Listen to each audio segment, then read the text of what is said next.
제153화 모구와 유마 제1장.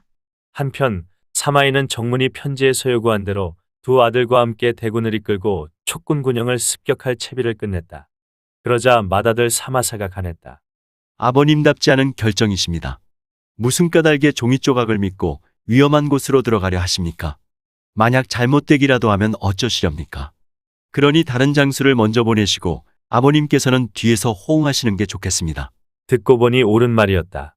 이에 사마이는 진랑에게 군사일만을 이끌고 촉군 군영을 치게 하고 자신은 군사를 이끌고 뒤따라가며 변화에 호응하기로 했다.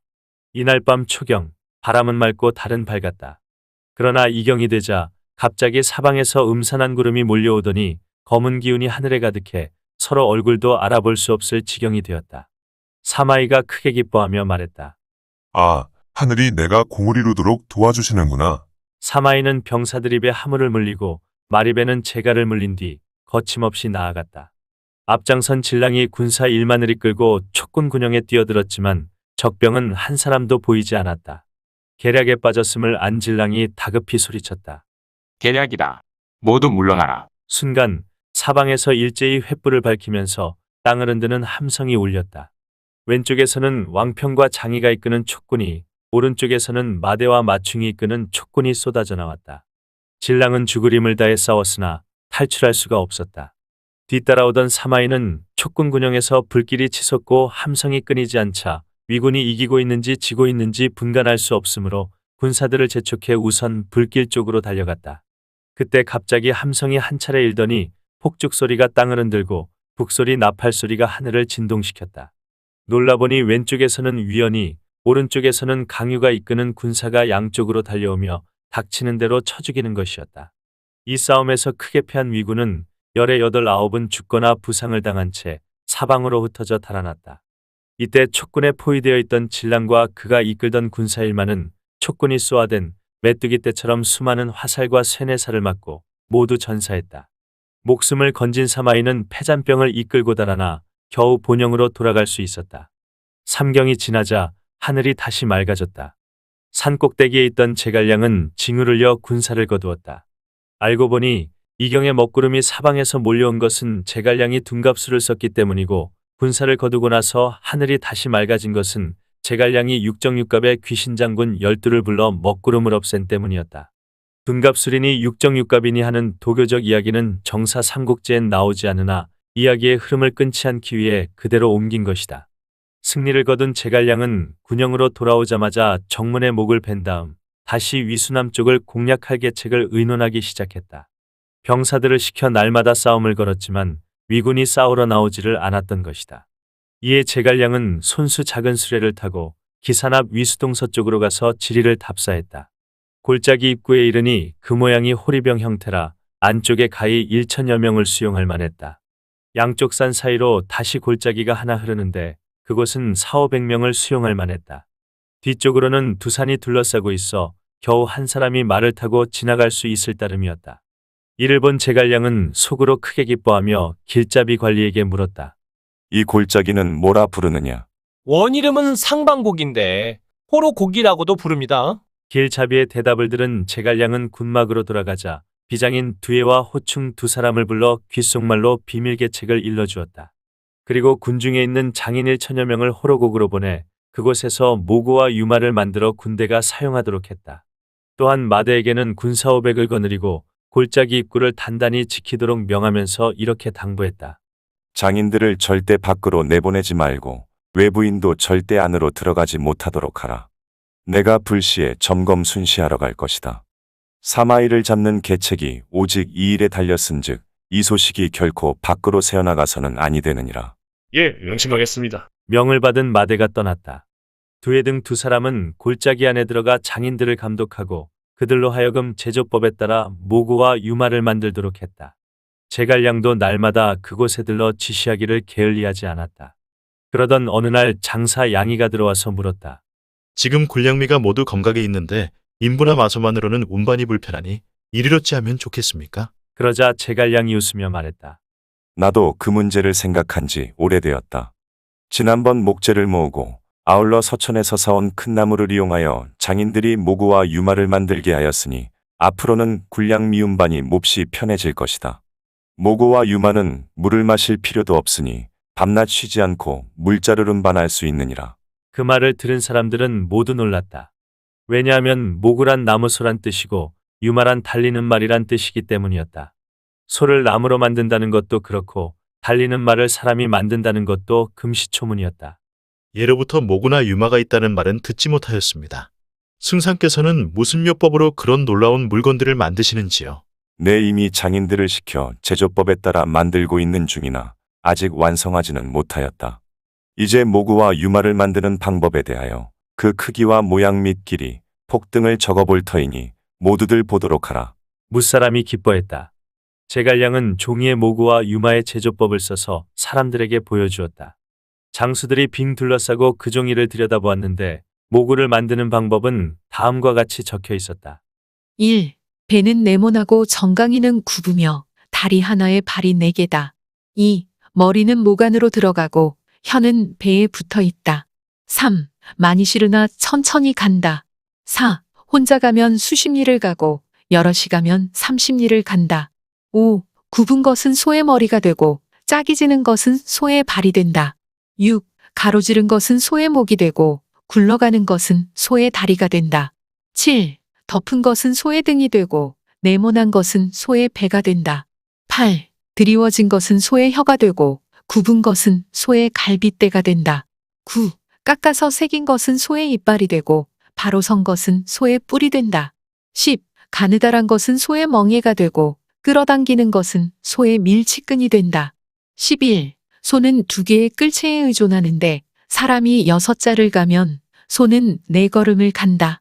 12. 사람은 큰 힘을 들이지 아니하고 소는 먹지도 마시지도 아니한다. 유마를 만드는 법은 다음과 같이 적혀 있었다. 1. 갈빗대의 길이는 석자 5치, 너비는 3치, 두께는 2치 5푼으로 좌우가 같다. 2. 앞골대 구멍의 먹줄 기준선은 머리에서 4치 떨어져 있고 지름은 2치이다. 3. 앞다리 구멍의 먹줄 기준선은 머리에서 4치 5푼 떨어져 있고 길이는 1치 5푼이며 너비는 1치이다. 4. 앞가름대 구멍은 앞다리 구멍의 먹줄 기준선에서 2치 7푼 떨어져 있고 구멍의 길이는 2치, 너비는 1치이다. 5. 뒷골대 구멍은 앞가름대의 먹줄 기준선에서 한자 5치 떨어져 있고 크기는 앞과 같다. 6. 뒷다리 구멍은 뒷골대 구멍의 먹줄 기준선에서 3치 5푼 떨어져 있고 크기는 앞과 같다. 7. 뒷가름대 구멍은 뒷다리 구멍의 먹줄 기준선에서 2치 7푼 떨어져 있고 뒤에 적재함은 뒷가름대의 먹줄 기준선에서 4치 5푼 떨어져 있다. 8. 앞가름대의 길이는 한자 8치, 너비는 2치, 두께는 1치 5푼이다. 뒷가름대도 이와 같다. 9. 널빤지로 만든 상자는 둘인데 그 두께는 8푼, 길이는 2자 7치, 높이는 한자 6치 5푼, 너비는 한자 6치이다. 나무 상자마다 쌀 2섬 3마를 담을 수 있다. 10. 윗가름대 구멍에서 갈빗대까지는 7치이고 앞뒤가 같다. 11. 윗가름대 구멍은 아랫가름대 구멍의 먹줄 기준선에서 한자 3치 떨어져 있는데 구멍의 길이는 1치 5푼, 너비는 7푼으로 8개의 구멍이 모두 같다. 12. 앞뒤의 4다리는 너비 2치, 두께 1치 5푼이다. 모양은 코끼리 비슷한데 말린 가죽의 길이는 4치, 경면은 4치 3푼이다. 13. 구멍 지름 안에 있는 3개 다리가름대의 길이는 2자 1치, 너비는 1치 5푼, 두께는 1치 4푼이다. 적힌 글을 읽어본 장수들은 모두 엎드려 절하며 입을 모아 말했다. 승상은 참으로 신과 같은 분이십니다. 그리고는 모구와 유마가 만들어지기만을 기다렸다. 며칠이 지나 드디어 완성된 모구와 유마가 모습을 드러냈는데 그것들은 마치 살아있는 동물처럼 산을 오르거나 고개를 내려가므로 그 편리함은 이루 말할 수가 없었다. 군사들도 모두 기뻐했다. 제갈량은 우장군 고상에게 군사 1천을 이끌고 모구와 유마를 몰고 검각과 기산본영을 오가며 분량과 말먹이 풀을 운반해 촉군에 공급하라는 영을 내렸다. 모구와 유마의 제작을 두고 후세 사람은 이렇게 시로 읊었다.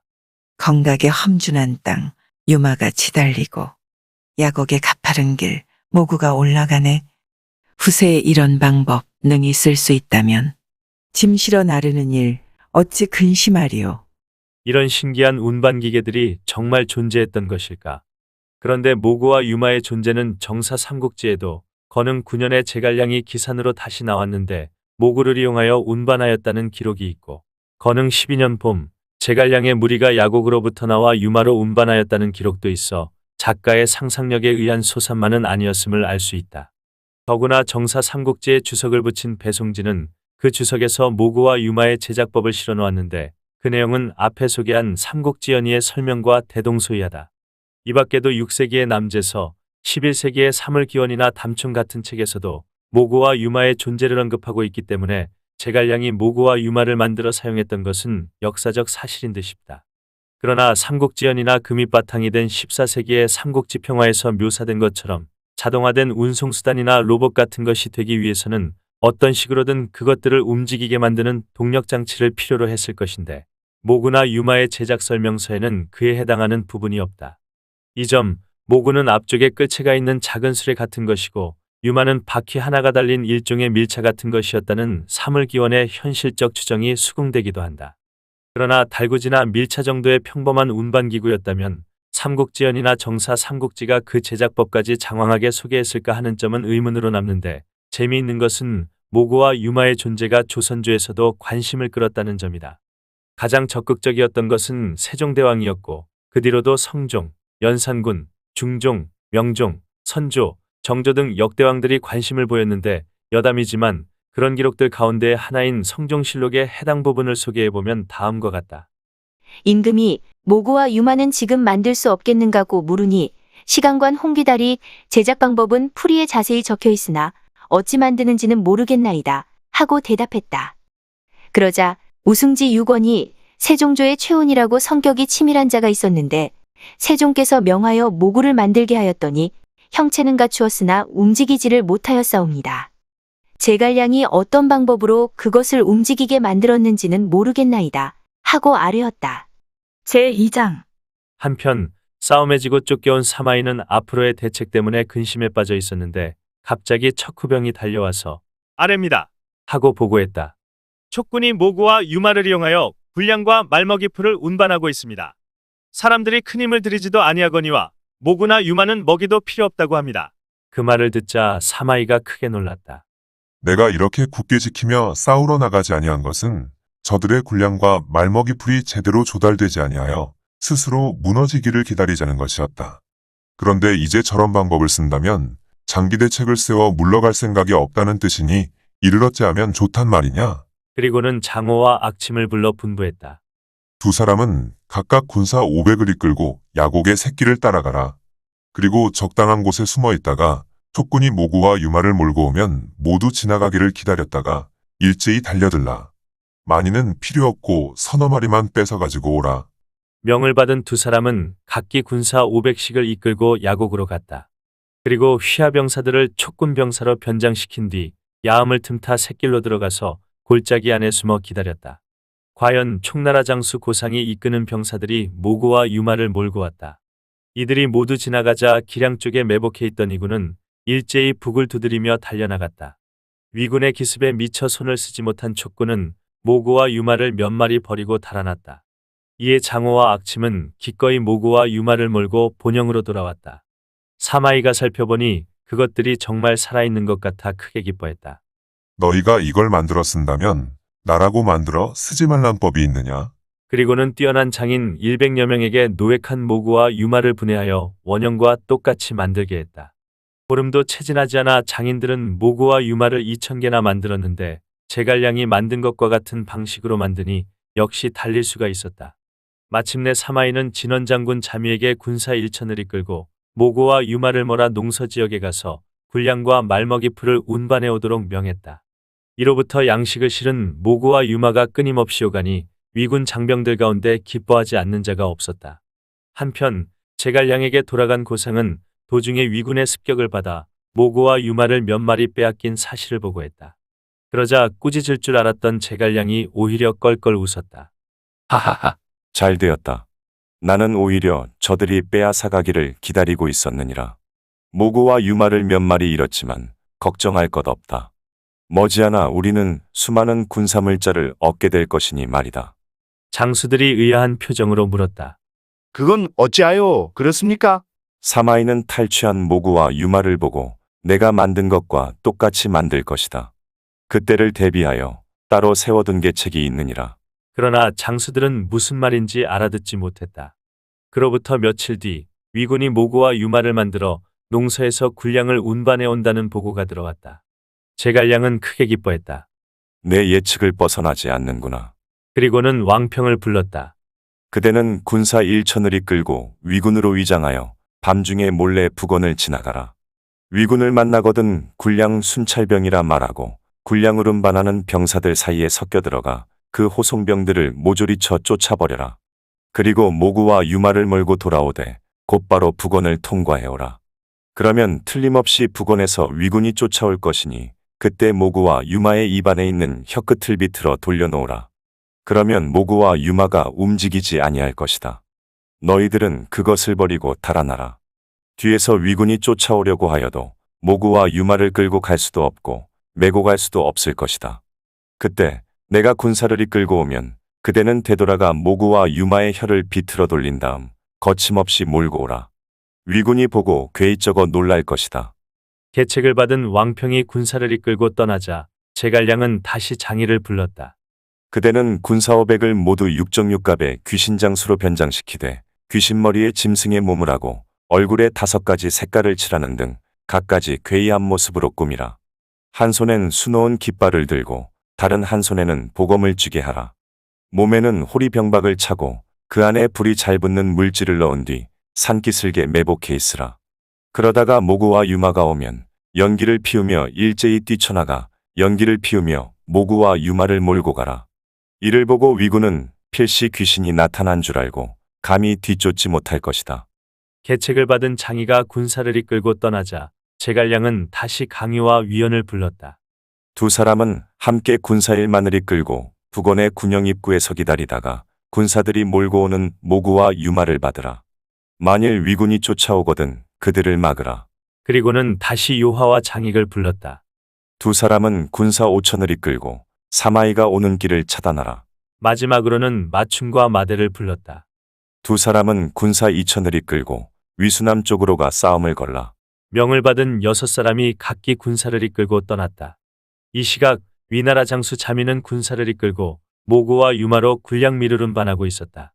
한참 가고 있는데 앞쪽에 군량 순찰병들이 나타났다는 보고가 들어왔다. 자미가 사람을 보내 알아보니 과연 위군인지라 경계심을 풀고 앞으로 나아갔다. 양쪽 군사는 서로 만난 곳에서 병력을 한데 합쳤다. 그런데 갑자기 함성이 울리면서 자기 편이라 믿었던 군량 순찰병들이 대열에서 빠져나오더니 그 가운데 누군가 큰 소리로 외쳤다. 한나라 대장 왕평이 여기 있느니라. 너무도 갑작스런 습격이라 위군은 미처 손쓸 새도 없이 촉군의 그태반이 죽임을 당했다. 자민은 패잔병을 이끌고 적과 맞섰지만 왕평의 단칼에 목이 떨어지니 나머지 대오도 삽시간에 무너져 모두 흩어지고 말았다. 왕평은 군사들과 함께 위군이 버리고 간 모구와 유마를 몰고 돌아갔다. 한편 목숨을 겨우 건진 위군 패잔병들은 북원에 있는 위군 군영으로 달려가 패전 소식을 알렸다. 곽해는 모구와 유마로 운반하던 군량미를 촉군에게 빼앗긴 것을 듣고 급히 군사를 이끌고 구하러 갔다. 왕평은 군사들을 시켜 모구와 유마의 혀끝을 돌려 모두 길 위에 놔둔 채 싸우는 척하다 달아나고 달아나는 척하다 싸우기를 되풀이했다. 이를 본 곽해가 병사들에게 영을 내렸다. 촉군을 쫓지 말고 모구와 유마만 취하라. 이에 병사들은 길 위에 버려진 모구와 유마를 몰고 돌아가려 했다. 그러나 어찌된 셈인지 모구와 유마는 꼼짝도 하지 않았다. 곽해는 크게 당황했다. 어쩔 도리가 없어 화만 내고 있는데 갑자기 북소리 나팔소리가 요란히 울리더니 사방에서 함성이 일며 군사들이 양쪽에서 달려오는데 보니 바로 강유와 위원이었다. 달아나던 왕평도 군사를 이끌고 다시 돌아왔다. 이렇듯 강유, 위원, 왕평 등 세 방면으로부터 협공을 당하게 되니 곽해는 크게 패해 달아났다. 그러자 왕평은 병사들을 시켜 모구와 유마의 혀끝을 다시 돌린 다음 이것들을 몰고 갔다. 멀리서 지켜보던 곽해가 군사를 돌려 다시 촉군을 뒤쫓으려 했다. 그때 산 뒤에서 연기가 구름처럼 솟아오르더니 한 무리의 귀신병사가 몰려나왔다. 이들은 각자 깃발과 칼을 들고 괴이한 모습으로 모구와 유마를 몰면서 바람처럼 사라져버렸다. 곽해는 크게 놀라 중얼거렸다. 저건 귀신들이 돕고 있는 게 틀림없구나. 병사들도 그 모습을 보고 두려운 나머지 감히 뒤쫓을 생각을 하지 못했다. 이 시각 사마이는 북원의 군사가 패했다는 소식을 듣고 그들을 구하기 위해 서둘러 달려가고 있었다. 반쯤 달려가고 있는데 갑자기 포성이 한 차례 울리더니 험준한 곳에서 적군이 두 길로 몰려나오며 함성을 질렀다. 그들이 든 깃발 위에는 한나라 장수 장익, 한나라 장수 유화라고 크게 쓰여 있다. 이를 본 사마이는 크게 놀랐고 겁먹은 위군 병사들은 저마다 허둥지둥 달아나기에 바빴다. 제3장 사마이는 한 필의 말과 한 자루의 창만 가지고 나무가 빽빽이 들어찬 숲속으로 달아났다. 장익이 후군을 거두니 유화가 앞장서서 사마이를 뒤쫓았다. 나는 한나라 장수 유화인데 너는 사마이가 아니냐. 내 이놈, 내 칼을 받아라. 유화가 탄 말이 점점 가까이 따라붙자 사력을 다해 달아나던 사마이는 다급한 마음에 큰 나무를 끼고 빙빙 돌았다. 열아름도 더 되는 큰 나무였다. 이에 유화는 단칼에 베어버릴 요량으로 사마이를 힘껏 내리쳤으나 겨냥이 약간 빗나가는 바람에 사마이는 피하고 칼날만 나무에 깊이 박히고 말았다. 유화가 나무에 박힌 칼을 빼내려고 애쓰는 사이에 사마이는 채찍을 휘둘러 숲 밖으로 달아나고 말았다.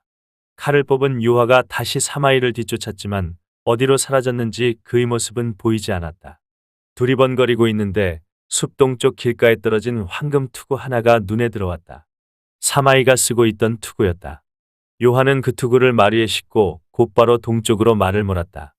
알고 보니 사마이는 일부러 투구를 숲 동쪽에 버린 뒤 자신은 서쪽으로 달아났던 것이다. 유화는 한참 뒤쫓아도 사마이의 종적을 발견할 수 없자 골짜기 입구로 달려나가다가 강유와 마주치게 되었다. 이에 그와 함께 군영으로 돌아가 제갈량을 만났다. 장이도 모고와 유마를 몰고 군영에 일찌감치 도착해 있었다. 거기에 실린 군량을 창고에 들이면서 점검해보니 그 양은 대략 1만석을 상회했다. 유화는 주워온 사마이의 황금투구를 바치고 이번 싸움에서 1등 공훈을 인정받았다. 가장 애를 많이 쓰고서도 공로를 크게 인정받지 못한 위원은 마음속에 불만을 입 밖으로 내뱉었으나 제갈량은 모른 척했다. 한편 간신히 목숨을 부지하고 본영으로 돌아온 사마이는 마음이 크게 상해 있었다. 그때 갑자기 사자가 황제의 조서를 가지고 왔는데 그 내용은 오나라가 세길로 침입하여 조정에서는 대장을 뽑아 적을 막아내기로 의논을 모으고 있으니 사마이는 굳게 지키고 나가 싸우지 말라는 것이었다. 어명을 받은 사마이는 해자를 깊이 파고 보루를 높이 쌓아 굳게 지킬 뿐 싸우러 나가지 않았다. 한편 위나라 국주 조에는 손건이 군사를 세길로 나누어 침입하자 역시 군사를 세길로 나누어 적을 막기로 방침을 정했다. 이에 유소에게 군사를 이끌고 가 강하를 구하도록 하고 전해에게 군사를 이끌고 가 양양을 구하도록 했다. 그리고 조의 자신은 만총과 함께 몸소 대군을 거느리고 합비를 구하러 갔다. 먼저 한 무리의 군사를 이끌고 소호어기에 도착한 만총이 바라보니 멀리 동쪽 강기슭에는 싸움배들이 무수히 정박해 있고 각종 깃발들이 반듯하고 엄숙하게 휘날리고 있었다. 군중으로 돌아온 만총이 위나라 국주에게 아뢰었다.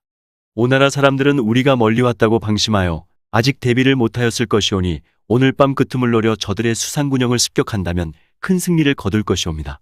위나라 국주가 고개를 끄덕였다. 그대 말이 내 마음과 일치하는구려. 그리고는 용장 장구를 불러 영을 내렸다. 그대는 군사 5천을 이끌고 가되 병사마다 불지를 도구를 휴대하게 하여 호수어기를 따라가며 공격하라. 예. 위나라 국주는 만총에게도 영을 내렸다. 그대 또한 군사 5천을 이끌고 동쪽 강둑을 따라가며 적을 공격하라. 예. 그날 밤 이경이 되자 장구와 만총은 각각 군사 5천씩을 이끌고 소리를 죽여가며 소호어기로 출발했다. 그리고 수상군영에 이르자 일제히 함성을 지르며 쳐들어갔다. 갑자기 습격을 당한 오군은 싸움은커녕 갈팡질팡 혼란에 빠져 모두들 달아나기에 바빴다. 이 틈에 위군 병사들이 사방에서 지른 불길에 타서 없어진 오군의 싸움배, 군량, 말먹이풀, 각종 전쟁기구는 수를 헤아릴 수 없을 정도였다. 오군을 이끌었던 제갈근은 패잔병을 이끌고 면구로 간신히 달아났고 대승을 거둔 위군도 자기들 본영으로 돌아갔다. 다음 날 이 같은 소식을 척후병이 전해오자 오군 대도독 육소는 장수들을 불러 모아 의논했다. 내가 주상께 표문을 올려 청해야겠소. 신성의 포위망을 풀고 거기 동원되었던 군사로 위군의 테러를 끊겠소. 그런 다음 내가 무리를 직접 이끌고 전방을 공격하면 머리와 꼬리를 공격받은 위군은 서로 돌보지 못하게 될 터이니 그리 되면 북을 한번 울려 적을 쳐부술 수 있게 될 것이오. 이 말에 모두들 탄복했다. 즉시 표문을 작성한 육소는 하급 장교에게 주어 비밀리에 신성으로 보냈다. 그런데 예기치 않은 일이 발생했다. 명을 받은 하급 장교가 표문을 휴대하고 강나루로 가다가 그곳에 잠복해 있던 위군에게 사로잡히고 말았던 것이다. 그는 위군 군중으로 압송되어 위나라 국주 조의 앞으로 끌려갔다. 조에는 그의 몸을 수색하여 나온 육손의 표문을 읽어보고 탄식했다. 아, 오나라 육손의 예측은 참으로 놀랍구나. 그리고는 오군 하급 장교를 옥에 가두고 유소에게 손권의 배후 공격을 막으라는 명을 내렸다. 읽어주는 고품격 삼국지는 다음 화도 계속됩니다. 이번 이야기를 재미있게 읽으셨다면 좋아요와 구독을 눌러주세요. 그리고 작품을 해설하는 프롤로그도 꼭 읽어주세요.